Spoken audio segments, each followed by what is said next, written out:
So we are officially live with AJ Cartas. So you are the founder of Syzygy, right? The social Yeah. media marketing company. Now, before we even talk about your company, you were you always have did you always have like an entrepreneurial tendency? Were you always into business? What's kind of like your origin story?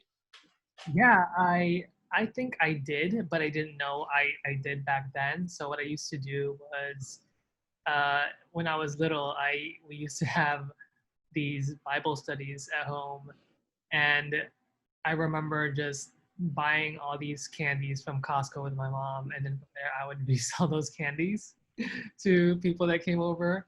And then another thing that I did was I was very competitive, and I don't know if you remember back then, but we had those fundraising events at school where Yes. you have to knock on doors and then they order from a magazine. hmm So and I consistently got like in the top three, and I thought that was fun and just interacting with people, and that's where I can pinpoint where I thought my mind was business oriented. So would you say that in the beginning that you were a really good salesman? I would say I was okay at first. I'm Okay. inherently an introverted person, and I'm actually pretty shy, but I'm able to switch that out sometimes. Actually, most of the times now, because the more I talk to people, and I have to anyway, I just Mm. able to read them more. And actually, after college, I started selling knives. I don't know if you. Now you could, yeah. No worries. Yeah, I sold those, and from there, they also taught us sales skills that I still use Okay. now, and that definitely cemented my sales experience. And from there, just bringing that into marketing, I think that it definitely prepared me. But I also read a few books to help with how you present yourself, how to read people. I recently got in touch with someone that teaches how to read body language. It's really cool actually. So it's a learning experience. That's actually pretty cool. You know, if you're able to read body language, I read this book, and in one chapter, um, they're talking about facial expressions, right? And they say like, you know, the face has a lot of muscles. Of course, you can smile, frown, whatever, but there's like distinct muscle groups within your face that move, and if you're able to read them, if you're able to see what muscles move, if you're trained, you can tell what human emotion is going on. And it's like a huge book, and going down with like, you know, sales, psychology, business, a lot of that stuff ties into, you know, knowing the body language of someone, you know. So it's really, it can get very tactical when you speak with someone one-on-one, especially if you have a service and you're trying to sell or convince or tell someone of your services and whatnot. Yeah, definitely. And I think there was a show about that where they read their facial expression while it Oh was really? one of Not those sort of investigative shows. but you, And I'm trying to remember it now, it's like but a, what was it, an investigating show?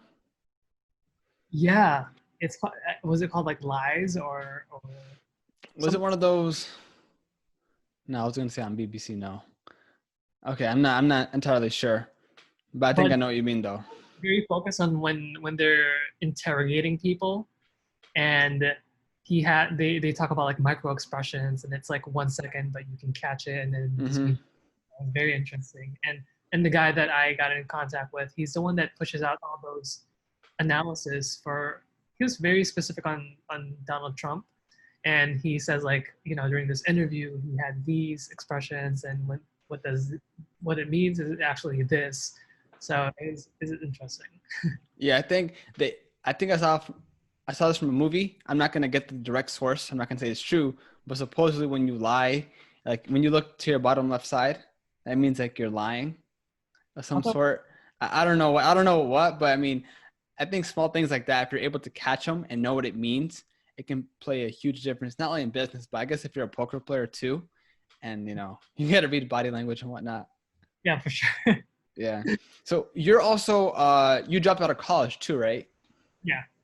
Okay. Now tell us about that. Like why, how did that come about?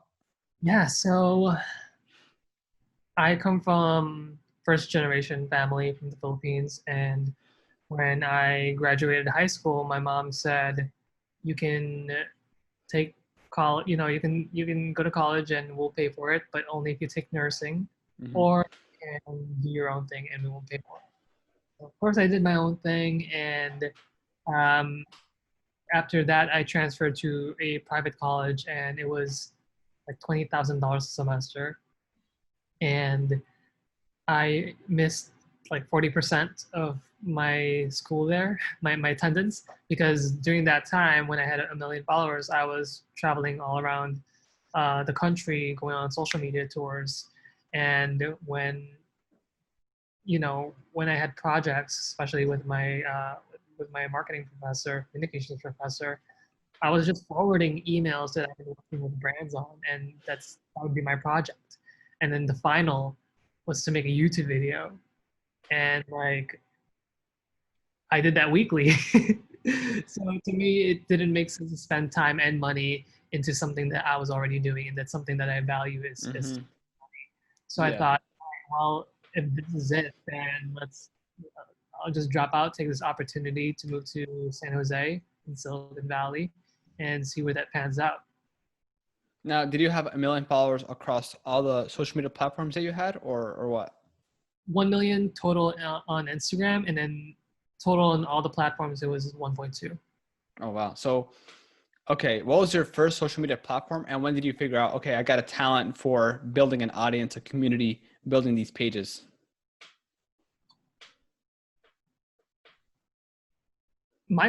Actually my first platform was Tumblr, Uh, and it was, oh my gosh, it takes forever to get followers, so that's when I switched to Instagram. And actually, when I got on Instagram, I didn't know it was a social platform. I thought it was a place where you can edit your photos. But then when my friend showed me, like, you can actually get followers, I said, all right, cool, this is interesting. I don't know if you remember that, but Instagram was just that phase where people follow me to edit my pics, or to follow me to show what pic I've edited. It was a strange concept back then.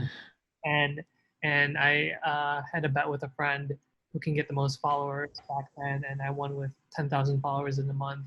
hmm. And what I did back then, it wasn't anything crazy or genius. I just followed a bunch of people, and back then there was no restrictions. And when I had that many people, I thought, how can I utilize this? So I thought to myself, how can I make people how can I retain them but also grow? And I thought of what type of content I should post, and chose something that is relatable to the broadest audience, and that's entertainment. That's memes. That's comedy.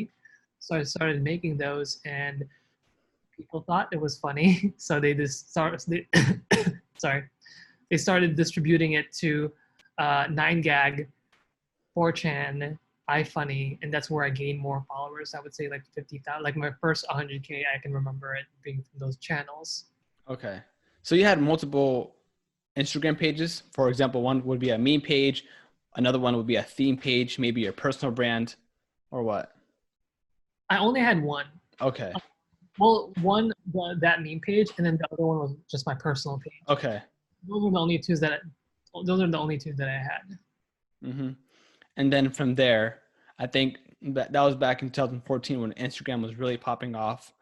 So did you have the idea of creating your marketing agency because you had that talent or the know-how of creating these pages and growing them?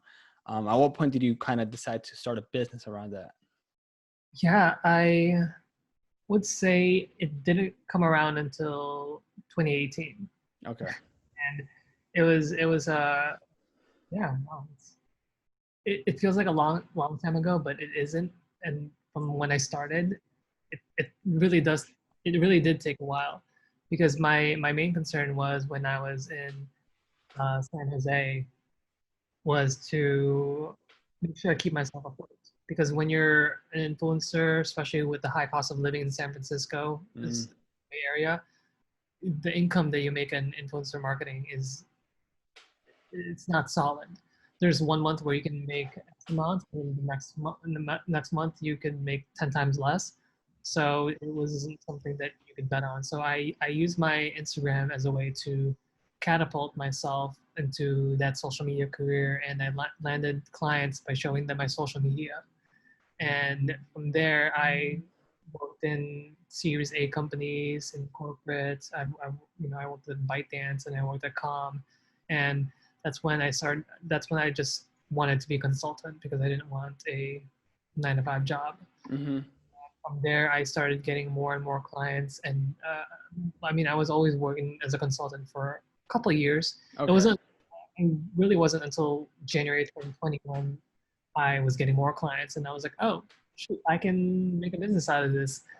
So it was time for me to scale, and I knew if I wanted to, ever hit that 7, 8 figure mark, I need to scale myself. Okay. And I formally formed my agency, and that's when I started building my team around it. And that's when we started getting clients, just showing that we're legit and working these processes and wearing multiple hats as a CEO and learning sales process, finance, HR, everything.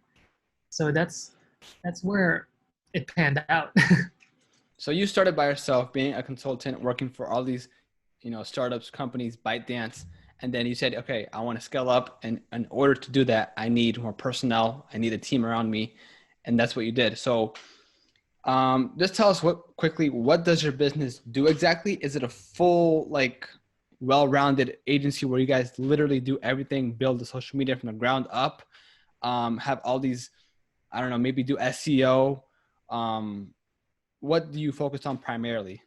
Yeah, definitely. So with our agency, we specifically focus on organic social media, Okay. management, and influencer marketing.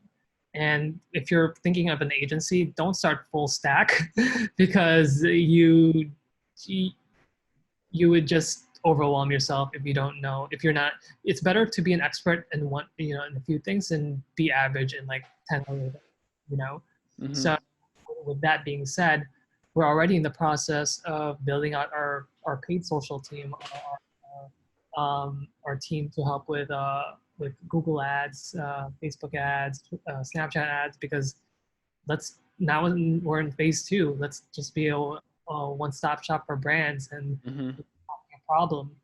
Because our strength, our bread and butter is organic social media, because I was able to get to over 1 million followers without spending not very, very, very money.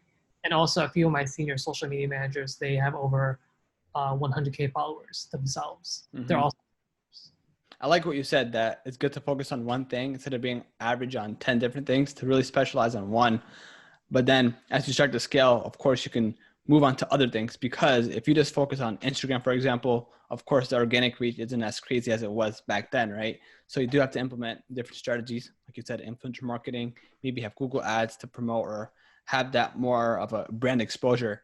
So you have to really adapt to the changes in social media and adapt as a company itself.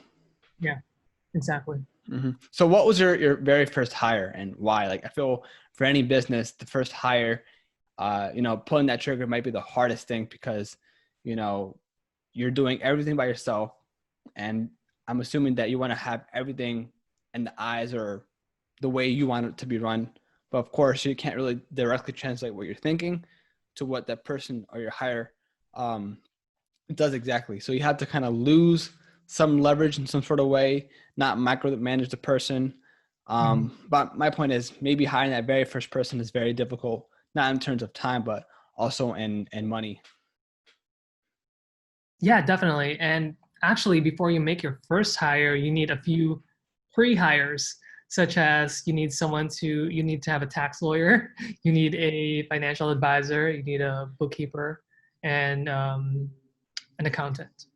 So that's you need to make sure that your finances are well taken care of. You know your burn rates and revenue you're making, and from there you're able to determine what you can offer for this person. Mm-hmm. And that person, you need to this one they need to be able to free up more of your time to grow your business. And these are things that you need to be able to teach them, and that they can do easily and replicate and let them be able to, again, free up your time. And I suggest getting an apprentice. I'm actually a partner at this platform called Medium, and I'll give you the link. Okay. And well, if you sign up through the link too, they'll make a $5 donation to our nonprofit that advocates for equality. And Oh, your nonprofit, what our damn time, right? That's correct, nice. and with Acadium, it's free.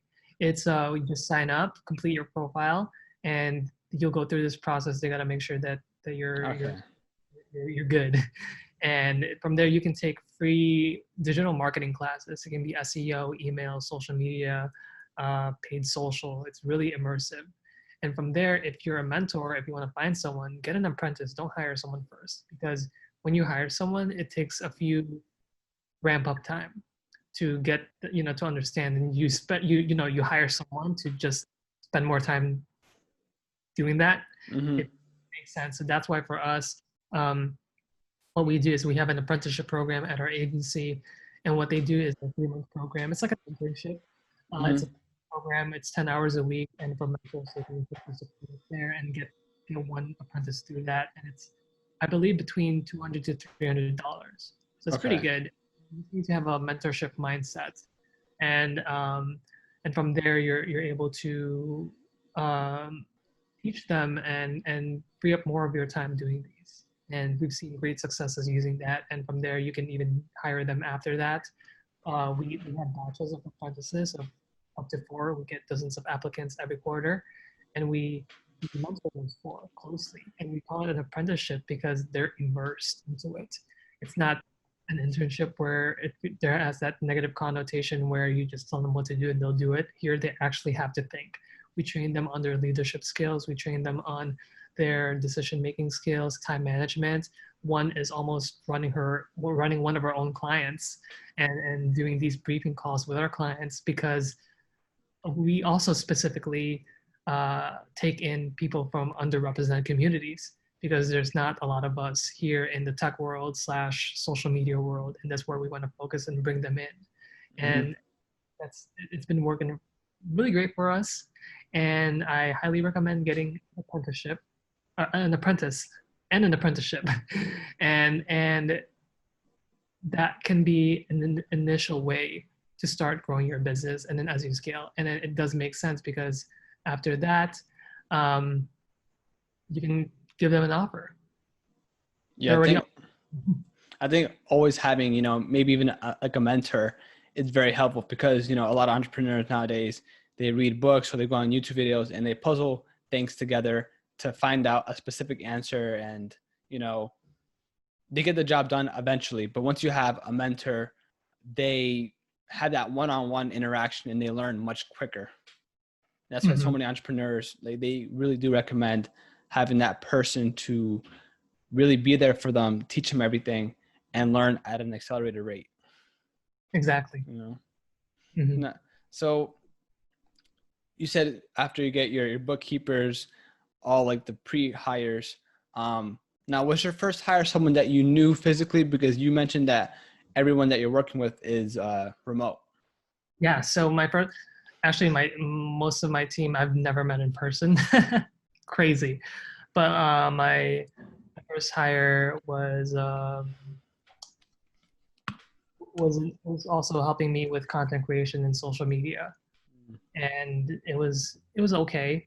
But then again, that's around March. That's when we lost a big client, and that's when I had to lay that person off, or at least cancel the contract, because he was a contractor, and things didn't start picking up again until late June, early July, Mm-hmm. like 2 3 months ago. It's 3 months ago, I think. 3 4 months. Wait, so just to get this straight, so you focus primarily on organic reach on social media platforms, but you do work with, you said Google Ads and influencer marketing, right? Correct. So, well, we work with influencer marketing, and then now we're growing our paid social team, where we can Okay. um, on Facebook ads, Snapchat, Twitter, Google SEO, paid ads, and all that good stuff. Okay. Now, people, they always compare TikTok and Instagram, maybe even Facebook, but Instagram is still probably arguably the most important platform right now. A lot of businesses going through it, a lot of personal brands are on it. Now, of course, the organic reach is very, very difficult compared to 2014, as we discussed before, but there are still strategies, right? Like you still grow organically, or now do you have to pay to play nowadays to really grow your following? Yeah, so it's still definitely doable for you to grow your organic reach on Instagram as long as you have your hashtags optimized, your content strategy is, and it's fine tuned, and you're engaging with your people, managing your community. It does take time organically because it took me 2 years to get a million. It wasn't overnight, and that's also an expectation you have to tell people. So, that being said, uh, we were able to advise clients on how to grow because we did that ourselves, and some of our team are still doing that. And I do have a few accounts in different niches that I'm growing a few thousand followers a week, so it's still doable. And Mm-hmm. your Instagram is the best place to do that, and it's very powerful to influence buying power. But I do see the potential in TikTok. For Facebook, not for, yeah, don't focus on Facebook for organic.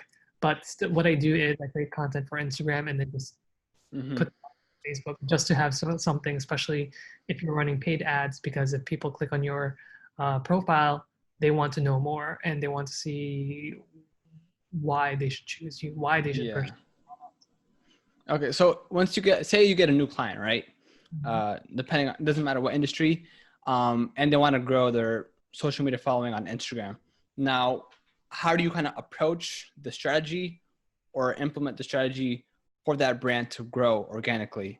Like, do you have I'm not going to say a carbon copy between different industries. Maybe you have to make tailored made content for them, obviously, but what are some really strong gems or what golden nuggets do you provide these brands to really grow? So small business owners, entrepreneurs listening to this can implement for their businesses and personal brands.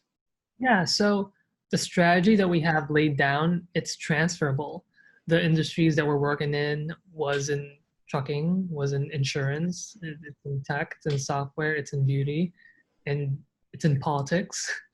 And what we just do is we look at it tactically. So for example, for this brand, if you're selling, uh, laptops, we look at content that we can use to uh, inform the users on why they should buy that laptop. So there's three things that you need to ensure that your content meets your audience's needs, and that's to entertain them, that's to educate them, and that's to connect them with their friends and family. Mm-hmm. Other Your content doesn't hit that, it's just noise. Okay. Now you focus mainly on content, just pure as much content as possible. It's people always say content is king, and that's okay. But I really think what's more important is distribution and how you do it. Mm-hmm. And what I mean by that is you also need to look at hashtags. You need to make sure that the hashtags you're putting out is relevant to your content. Because if you're putting out a motivational quote and it's all about not a quote, then it's not going to do well. But if you optimize your post, if you're posting that laptop and it's hashtag laptops, hashtag LA laptops, that's going to be performing much better. Mm-hmm. Now, when you work with these brands, do you have to have different content creators that are similar or knowledgeable within the industry of that brand to start creating content, or what? No, I mean, when we got that trucking client, we know nothing about trucking. And when we got that insurance client, earthquake insurance, we're not seismologists. Really learn on the job, and that's fine too. And we also, the CEO and founder, they know that we're not the experts in this, because if we were, then we wouldn't be running an agency. Mm-hmm. All we do is we just work with them, have open communication, and ensure that the content ideas that we have before we turn it into final deliverables to throw out is as accurate as possible. And we can go through this in less than an hour with them to get it approved for the whole month. Okay. And I feel that this can be very tricky depending on who or how big your client is. You know, do they have to pre-approve every single piece of content that you have to put out? How strict is it, and how free-flowing do you guys like? How free-flowing is your work? Yeah, so uh, it really depends on the clients. There are some clients that are just like very hands off, and that's Mm-hmm. the clients that we love. But then there are the clients who are very hands on, which is fine. And again, like going through this process when we have a one-on-one call, it usually takes less than an hour to approve all of them for the whole month anyway. Mm-hmm. Okay. Now, a lot of brands they might be like, hey, we just want to do paid advertisements, get these conversions, make money, get a direct ROI. Now, of course, with content, you said that you're able to gain thousands of followers per week for these brands, and even if you guys do that, these brands may be like, hey, I'm still not seeing an ROI, at least a monetary one for my business. Now, how do you sort of explain that to businesses, or do you even have to explain that? Do they already know and they just hit you up for your services because they don't know how to grow their social media? Yeah, I would say that they hit us up because they don't know how to grow on social media and they Mm-hmm. understand that is a place to find their customers. So we work with deliverables and we work with project. We don't work with hourly because hourly is like you don't know if you're actually gonna hit those goals. Yeah. An example would be like for this, for a monthly package, 15 pieces of content minimums is what we can do. And also, if you're starting out, definitely have a scope of work. Be very specific if you can, because you don't want clients giving you a task that's outside of your scope, and you can always refer to a legal document that says that that's actually not part of my work. This is what it is, you know, because you'll. That's something that I've noticed with a lot of consultants or agencies is that clients want more, and that's fine, but show me the money. Yeah, it's going to be very hard to see, a direct ROI just by having a large audience, but it's really important in terms of a long-term play because, if you have a large audience, of course you can market them your products and services, right? Um, Definitely. now, And what's that? I was also going to say how it's not easy. Like it's definitely difficult to convince brands that to invest in organic because organic is not. It's more difficult to attribute than paid because when you go on Facebook ads, you spend $100, you can see where that Mm, goes to.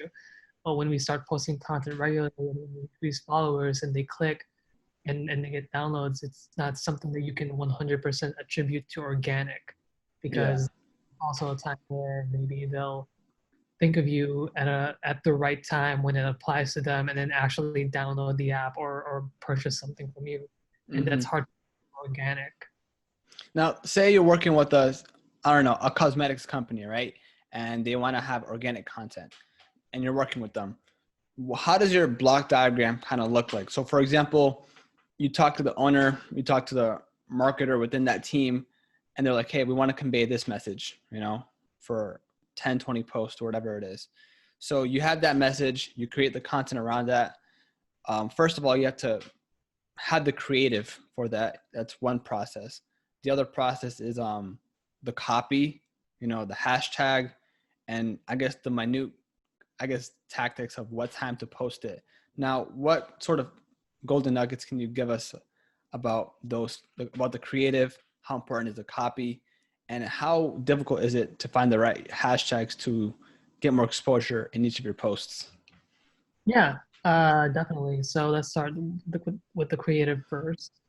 You need to make sure, actually, before you do all of this, you need to make sure that you know who your target audience is. You're gonna find out who they are, be very specific because broad, then it's just going to set you up for failure. It's better to niche down and then expand after that rather than, start really broad.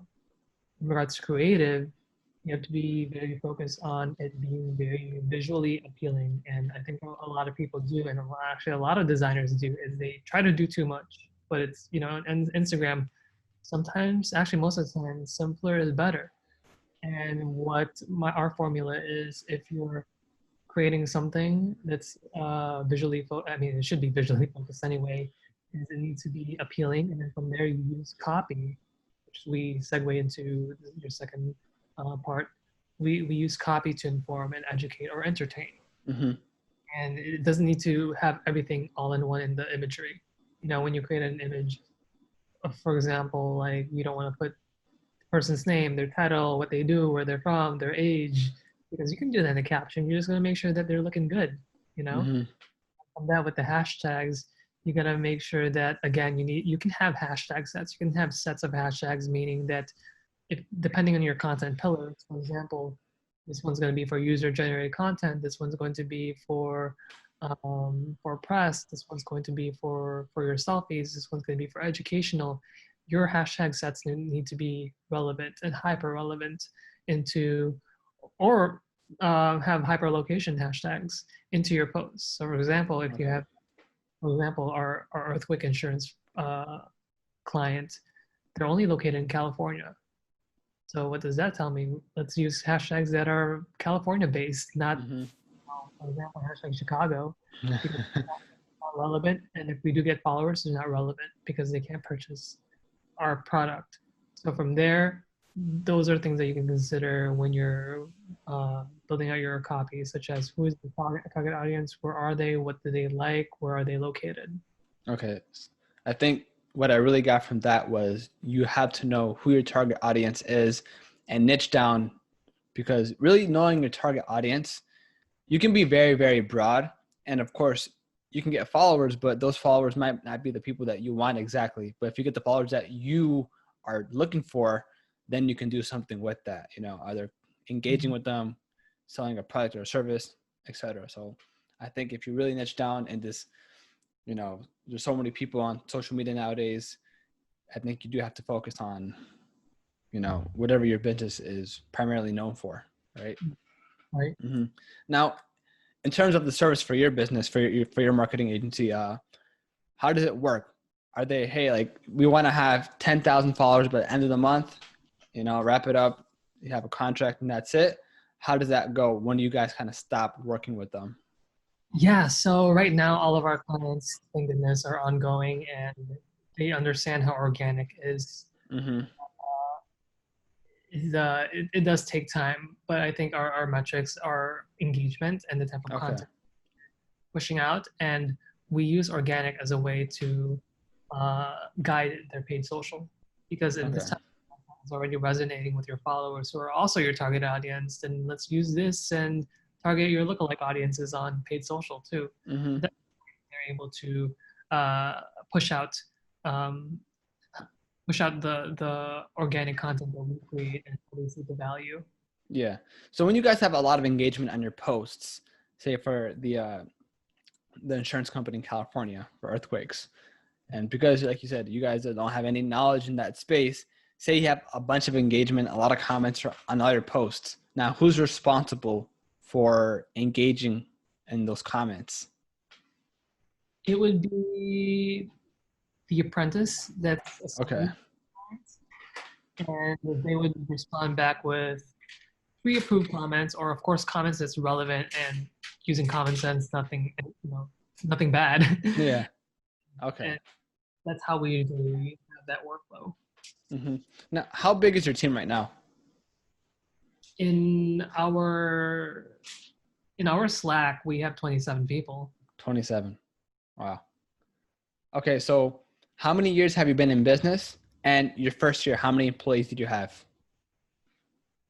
I mean, officially, Syzygy was founded 2018, right? Or 2020, actually. oh wow. But I was consulting just solo. Okay.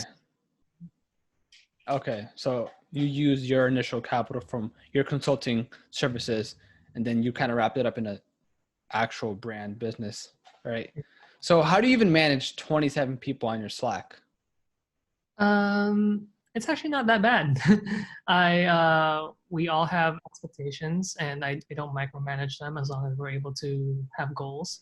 We do Mm-hmm. weekly one-on-ones, and I delegate some management now with our senior people, with other apprentices, and other junior people.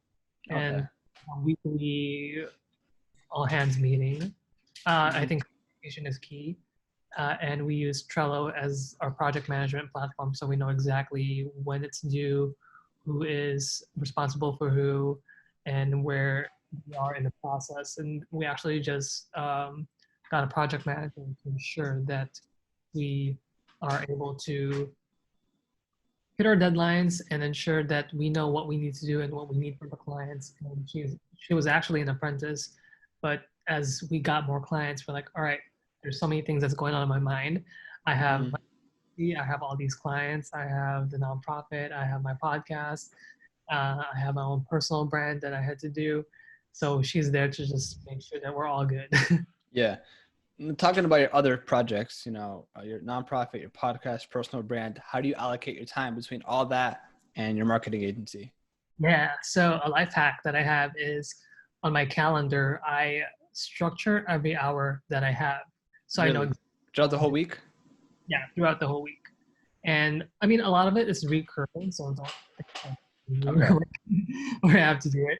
But we have recurring work sessions with our clients. We have recurring check-ins with our clients, and for everyone, I have a dedicated time slot for my nonprofit, Our Damn Time. And then on every other Saturday or Sunday, I have a recording session with my co-host for Beyond the Quote podcast. And for my personal brand, I set aside one day for a few hours where I create content for myself. And then for Fridays, I set it for content creation. I work with the team who's responsible for creating content for my brand and for my agency brand.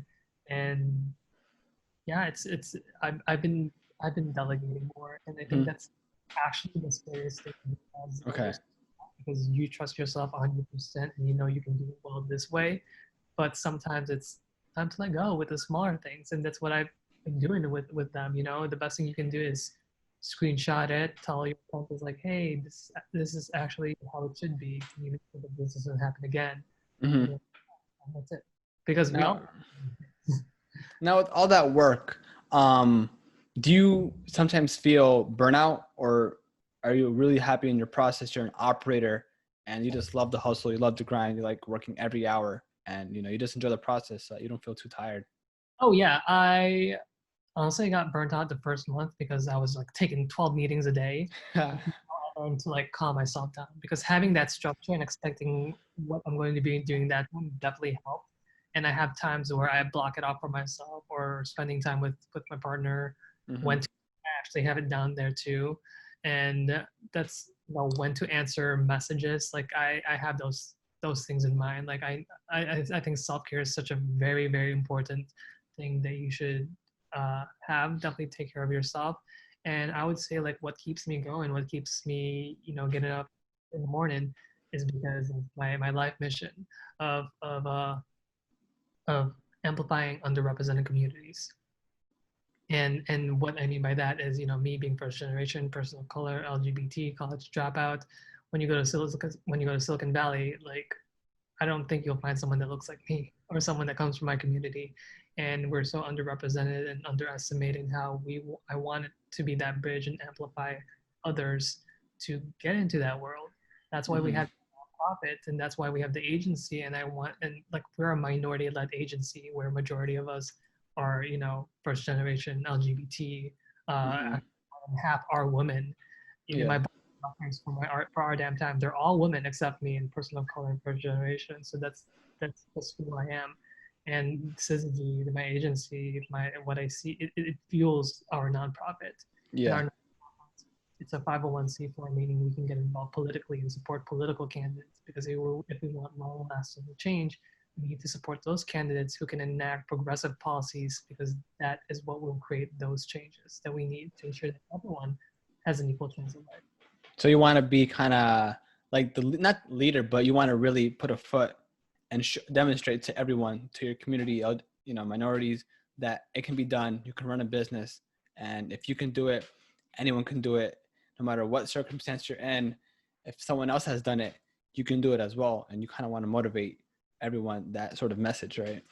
Yeah, exactly. And this is a place too where we unlearn toxic habits, meaning like, speak up and learn how to uh, to articulate what's on your mind. Don't be afraid. Don't be afraid to be yourself. Don't worry about how you look. Don't worry if you have to straighten your hair. Don't worry about, you know, the don't worry about your accent. I think that those are some things that first generations think about. People who have English as a second language. For example, one of our team members, she has, you know, she has a headscarf, and I love how she wears it unapologetically, and that's so great. How people can just be here and be who they are, because when you go to Silicon Valley, it's completely different. And 97% of VC money goes to straight white men. That's crazy. And there's so many talented, underrepresented people that I think that, you know, it's our damn time. Mhm. And that's why, like, you know, yes, like of course, I definitely want to be wealthy, but also in a way where I'm able to uh, lift up people from underrepresented communities too, along with me, and redistribute that wealth through them by hiring them and winning clients that are also minority led. Yeah, And more than half of our clients are minority led businesses. that's super important because, you know, if someone else has aspirations of being wealthy, being an entrepreneur, and they see someone else who are in the same circumstance, you know, that have the same maybe background and lifestyle and whatnot, and they see them as successful, that gives that person hope of saying, hey, I can do the same thing because he or she went through the same thing, had the same background, and Mm-hmm. now there's no excuses for me. And, you know, I was actually listening to this podcast and I forgot the name of the company, but there's this girl, like what you said, 97% of VC money goes to like Caucasian men, right? Um, this one lady, I think it was spandex basically, but you know, she went through so many VCs and they didn't get funded because the people on the board, they had no idea about, you know, that market of, you know, women's wear. Eventually she landed a VC who I think it was led by a woman, and she got, you know, access, and, you know, fast forward and, you know, she's a billionaire now. So it really, it's all about perspective, and it just sucks because not everyone would know your message, and it's only a small group of people telling you yes or no, and that's not the right thing sometimes because your idea can be really good, you can have a solid business plan, and that's really all that matters instead of how you look, how you present yourself and whatnot. Right, right. And again, like diversity is what makes us strong. And again, like the more diverse your company is, the more profitable you'll actually be. It's a study has been proven that, but not only that, but when we come up with marketing campaigns with our very diverse backgrounds, we're able to make campaigns that are more inclusive of everyone.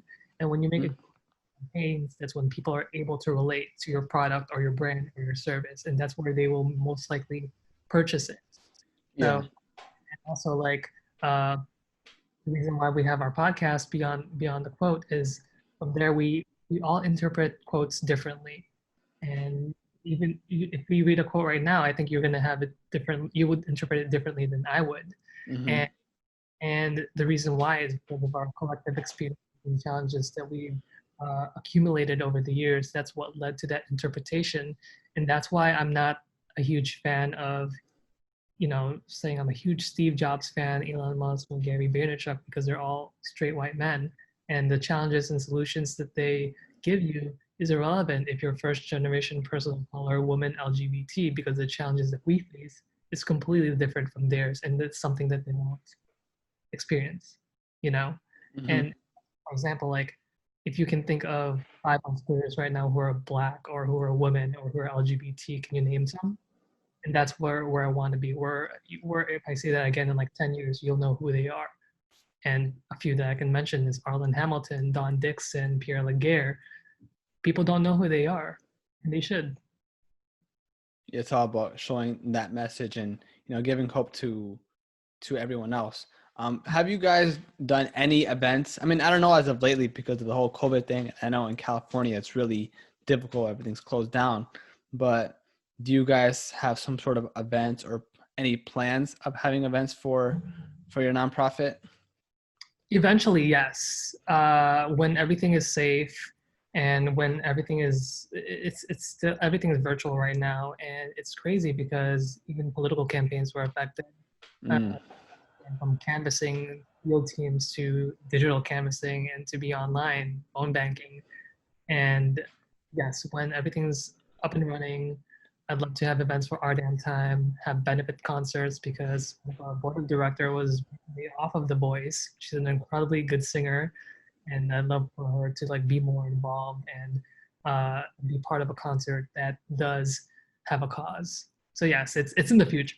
Yeah, I think that's definitely a good idea to really, if you have something physical, this goes for any e-commerce brand or business. A lot of things are digital, and people still like having physical meaning, physical events to go to, and that can make a huge difference for a brand, business, whatever it is. So yeah, Jay, I don't want to take too much of your time, but is there anything else that you want to mention that you think that you want to share? I would say that especially when you're starting out and thinking back where I'm at now, people may think it was easy, but with every yes that I had hundreds of no's. So remember to be resilient. There's one day where you have lots of no's, but there's a day where you get that yes. And entrepreneurship is like 1 hour you'll feel so good, and then next hour you feel really bad because something bad happened to your company or you lost a client or something happened. And that's what it is, you know. And the way I see it, in the quote that keeps me going is rejection is redirection. And when you think about it like that, to know that you have now, it's redirecting you to that yes eventually. I like that. I actually haven't heard that quote before, but not that I've experienced many things like that. I do think that rejection, failure is just a way to redirect yourself into, success. People always say, the only way to really learn is through failures, because if you have too many W's, then you're not really going to know how to iterate your process if you do end up losing.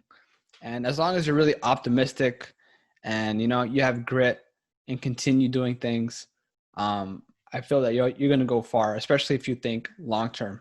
I always Oh, yeah, mention this, that people nowadays, they want to get, social media is very tough. I mean, I'm not going to lie, even me in the beginning, I would see all these people hustling, making, like, being very, very successful. And subconsciously, I'd be like, oh man, I wish that was me, Consciously, I'm like, oh, I got to control myself. I can do it. But subconsciously, you think about it.